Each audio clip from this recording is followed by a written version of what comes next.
যেরকমটা গতকাল আপনাদের সাথে আলোচনা করেছিলাম যে কোম্পানিটা 66% ডাউনসাইড মুভমেন্ট দেখাতে পারে, তো আজকের দিনে বিএসসিকে দেখলে দেখা যাবে দেখুন 64%, প্রায় 65% এখনও পর্যন্ত ডাউনে রয়েছে, যেখানে প্রিভিয়াস ক্লোজ ছিল কত 6,996, সেখান থেকে আজকে ওপেন হয়েছে কত 2,358।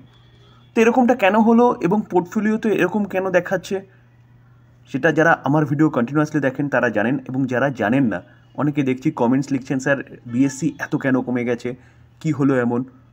কিছু হয়নি স্যার, কোম্পানিটা 2:1 বোনাস দিয়েছিল, অর্থাৎ যার কাছে একটা শেয়ার আছে সে আরও 2টো শেয়ার পাবে, অর্থাৎ টোটাল মিলিয়ে 3টে শেয়ার হবে। তো সেই বোনাসের রেকর্ড ডেট হচ্ছে আজকে, তো রেকর্ড ডেটের দিনই কিন্তু কোম্পানিটা ভাগ হয়ে যায়। তো কালকে যা প্রাইস ছিল সেটা ভাগ 3 করা হয়েছে, যা হয়েছে সেটাই কিন্তু আজকের দিনে ওপেন হয়েছে, এবং ওপেন হওয়ার পর থেকে অর্থাৎ 2358-তে ওপেন হয়েছে। ওপেন হওয়ার পর থেকে কিন্তু কোম্পানিটা ভালো মুভমেন্ট দেখানো শুরু করেছে। এবার বলতে পারেন যে স্যার আমাদের ডিমেট অ্যাকাউন্টে তো এখনও একটা শেয়ার করছে, কেন 3টে শেয়ার শো করছে না? কারণ একটার বদলে আপনি বলেছেন 3টে হয়ে যাবে। তো স্যার মোটামুটি 15 দিন থেকে 1 মাস ওয়েট করুন, অটোমেটিক্যালি কিন্তু আপনার ডিমেট অ্যাকাউন্টে চলে আসবে। তো শুধু অপেক্ষা করতে হবে, আর কিছু না। আর যদি কোম্পানির বিজনেস বলেন তাহলে business well and good, long term sustainable business, যেখানে এই কোম্পানিটার বিজনেসই হচ্ছে মার্কেটকে নিয়ে। যদি মার্কেট আপনার মনে হয় যে এখান থেকে আস্তে আস্তে আরও মুভমেন্ট করবে, তাহলে এই কোম্পানিটাকে মুভমেন্ট করতেই হবে। তো এই জায়গায় দাঁড়িয়ে কোম্পানিটা এখন অনেক চিপলি পাওয়া যাচ্ছে, চিন্তাভাবনা করতে পারেন, তবে এটাকে বাই রেকমেন্ডেশন হিসেবে নেবেন না। বাই করার আগে নিজে ভালো মতন অ্যানালাইসিস করবেন, নিজের রিস্ক বুঝবেন, তারপরে বাই করার কথা চিন্তাভাবনা করবেন। Conquer, container corporation of India, যেটা কনকর নামে আমরা চিনি, তো কোম্পানিটাকে দেখলে দেখাবে দেখুন আজকের দিনে কোম্পানিটা 3.25% ডাউনসাইড মুভমেন্ট দেখাচ্ছে, যেখানে এই কোম্পানিটাকে নিয়ে কিন্তু দুটো ভালো নিউজ পাওয়া যাচ্ছে। তার সাথে সাথে কোম্পানিটা কোয়ার্টার 4 রেজাল্ট ডিক্লেয়ার করেছে। তো চলুন এক এক করে সব একটু দেখার বা বোঝার চেষ্টা করি। কোম্পানিটা অনেকগুলো কর্পোরেট অ্যাকশন দেওয়ার কথা ছিল, তো এক এক করে সব কটা দেখবো, শুধু ধৈর্য সহকারে কিন্তু দেখতে হবে। দেখুন ফার্স্ট যেটা দেখলে দেখা যাবে কোম্পানির বোর্ড অফ ডিরেক্টর কী করেছে, ফাইনাল ডিভিডেন্ড দিয়েছে কত করে, 2 টাকা করে। তো ফাইনাল ডিভিডেন্ড শেয়ার হোল্ডারদের অ্যাপ্রুভাল, তারপরে গিয়ে কিন্তু আপনার ব্যাংকের অ্যাকাউন্টে হিট করবে। তার পাশাপাশি কোম্পানিটা কিন্তু বোনাস দেওয়ার কথাও বলেছিল। তো দেখলে দেখা যাবে 3 নম্বর কলম, দ্য বোর্ড অ্যাপ্রুভ করেছে কি বোনাস শেয়ার কত 1:4, সরি, অর্থাৎ একটা নতুন শেয়ার পাবেন, একটা নতুন শেয়ার পাবেন যার কাছে 4টে শেয়ার রয়েছে, অর্থাৎ 1:4, যার কাছে 4টে শেয়ার রয়েছে সে একটা নতুন শেয়ার পাবেন। এই রেশিওতে কিন্তু কোম্পানিটা কী করেছে, বোনাস দিয়েছে। আমরা কোম্পানি কনসিডারেড নাম্বার দেখবো, রুপিস কী আছে, রুপিস ইন ক্যারোরে রয়েছে।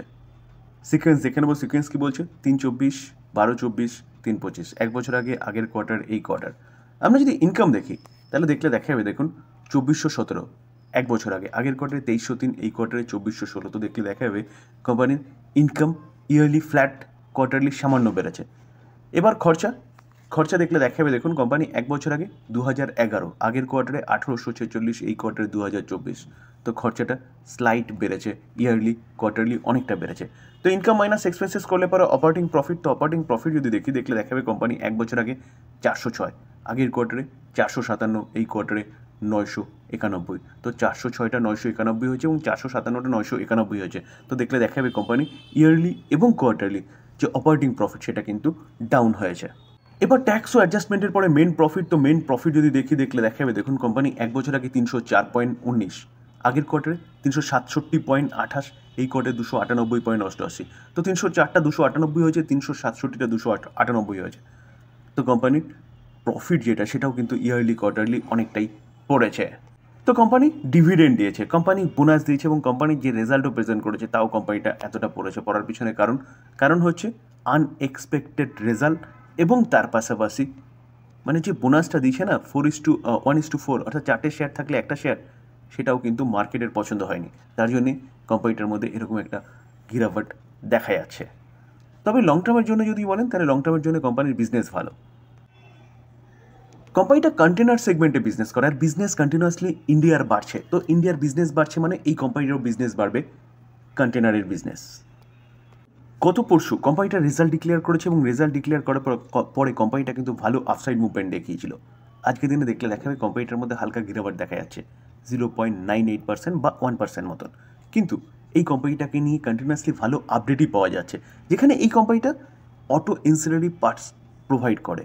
অর্থাৎ বড় বড় কোম্পানিগুলো এই কোম্পানির কাছ থেকে এনসিলারি পার্টসগুলো কেনে, অ্যাসেম্বলিং করে, কার প্রোভাইড করে বা টু হুইলার প্রোভাইড করে। তো এই কোম্পানিটার শুধু টু হুইলার বা প্রাইভেট কার এর ক্ষেত্রে কোম্পানিটার এক্সপোজার নেই। কোম্পানিটার কিন্তু হেভি ভেহিকলস থেকে শুরু করে বাস, লরি, এইসব সেগমেন্টেও কিন্তু কমার্শিয়াল ভেহিকলসও কোম্পানিটার এক্সপোজার রয়েছে। অফ রোড সেগমেন্টেও কিন্তু কোম্পানিটার এক্সপোজার রয়েছে।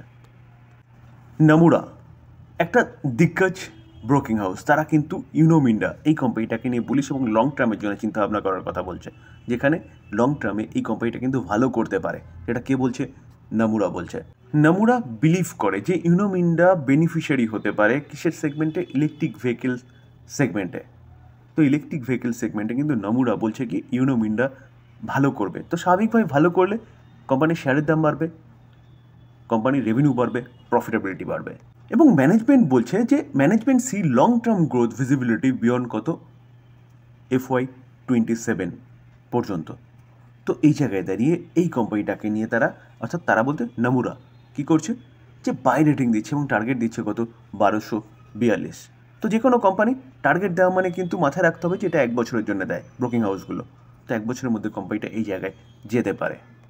ইথানল লিমিটেড কোম্পানিটাকে দেখলে দেখা যাবে, প্রথমত বলে রাখেন যে এই যে কোম্পানিটা, এই কোম্পানিটা কিন্তু জোম্যাটো, নাম চেঞ্জ হয়ে গিয়ে ইথানল হয়েছে। তো এই কোম্পানিটাকে আজকের দিনে দেখলে দেখা যাবে, দেখুন 5% মতন একটা ভালো অফসাইড মুভমেন্ট দেখাচ্ছে। তো কী এমন হলো যেখানে এই কোম্পানিটা এতটা ভালো মুভমেন্ট দেখাচ্ছে? প্রথমত বলে রাখি যে কোম্পানিটা বিজনেস কী করে। দেখুন কোম্পানিটা হচ্ছে কুইক কমার্স এবং ই কমার্সের বিজনেস করে, যেখানে ব্লিঙ্কিট এই কোম্পানিটার হচ্ছে একটা সাবসিডারি। আপনি ঘরে বসে এই কোম্পানির মাধ্যমে ফুড থেকে শুরু করে গ্রোসারি থেকে শুরু করে সব কিছু অর্ডার করতে পারেন। গ্রোসারি ব্লিঙ্কিট দিয়ে যাবে এবং ফুডস আপনার পছন্দের রেস্টুরেন্ট থেকে ইটার্নাল দিয়ে যাবে।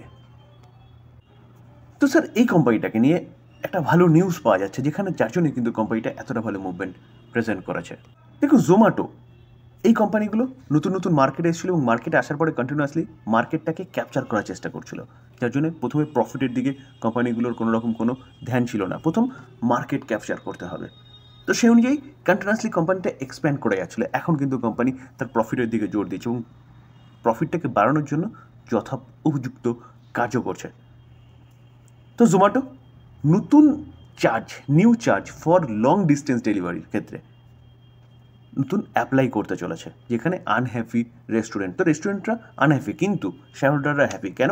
কারণ কোম্পানি যখনই নতুন এক্সট্রা চার্জ লং ডিস্টেন্স বা লং ডেলিভারি চার্জ নেবে, তখন কোম্পানির রেভিনিউ বাড়বে, প্রফিটেবিলিটি বাড়বে। তো কোম্পানি আরও ভালো প্রফিট জেনারেট করবে। বলা হচ্ছে যে নিউ চার্জ বা লং ডিস্টেন্স সার্ভিস ফিস এই যে নেওয়া হচ্ছে না, এটা বলছে মোর দ্যান 4 কিমি, অর্থাৎ 4 কিমির ওপরে ডিস্টেন্সে এই চার্জ কিন্তু নেওয়া হবে। যেখানে বলা হচ্ছে 4 থেকে 6 কিমির পর্যন্ত কোম্পানিটা 15 টাকা করে ডেলিভারি চার্জ নেবে। অ্যামাউন্ট কত হতে হবে? দ্য অর্ডার ভ্যালু 150 টাকা হতে হবে। এবং বলা হচ্ছে ফর অর্ডার গোয়িং বিয়ন্ড 6 কিমি the fee will be between কত? 25 থেকে 35-এর মধ্যে। তো দেখলে দেখাবে কোম্পানিটা কিন্তু অনেকটাই চার্জ বাড়াচ্ছে। তো এই কারণেই কোম্পানিটার মধ্যে কিন্তু এতটা ভালো মুভমেন্ট আজকের দিনে দেখা যাচ্ছে, কারণ কোম্পানির প্রফিট এবং রেভিনিউ দুটোই কিন্তু এতে বাড়বে। স্যার ডিসক্লেমার দিয়ে রাখি, এই ভিডিওতে যেসব কোম্পানিগুলো নিয়ে আলোচনা করলাম সেসব কোম্পানিগুলোর সম্বন্ধে নিউজ পাওয়া যাচ্ছে, তার জন্য আলোচনা করলাম। তো এটাকে কেউ বাই রেকমেন্ডেশন হিসেবে নেবেন না। বাই করার আগে নিজে ভালো মতো অ্যানালাইসিস করবেন, নিজের রিস্ক বুঝবেন, তারপরে গিয়ে বাই করার কথা চিন্তা ভাবনা করবেন, বা আপনি আপনার ফাইন্যান্সিয়াল অ্যাডভাইজারের সাথে কথা বলে নিয়ে তারপরে বাই করবেন। থ্যাংক ইউ, ভালো থাকবেন।